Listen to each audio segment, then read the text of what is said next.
ஏனெனில் அவர் கருவிட்டிருப்பது தூய ஆவியால்தான். அவர் ஒரு மகனை பெற்றெடுப்பார்.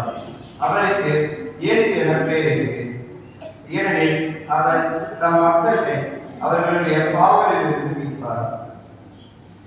தாவீது அரசின் மரபில் வந்த வளர்ப்பு தந்தையான யோசேப்பு வழியாக உள்ள கிறிஸ்துவின் மரபை கண்டுபிடிப்பதுதான் புனித மத்தேயு நற்செய்தி தொடங்குகிறது.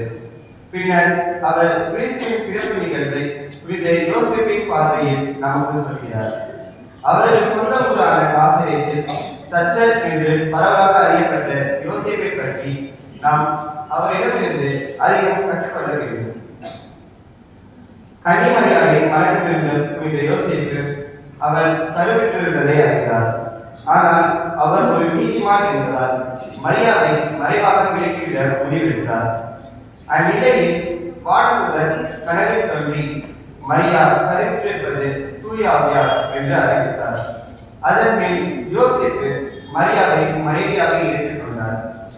இயேசு கிறிஸ்து யோசேப்பின் மகன் என மக்களால் அறியப்பட்டார். இவர் யோசேப்பின் மகனாகிய இயேசு அல்லவா? மனைவி மரியாவையும் மகன் இயேசுவையும் பராமரிக்க பாதுகாக்க யோசேப்பு மேற்கொள்ளும் முயற்சிகளும் தியாகங்களும் அதிகம்.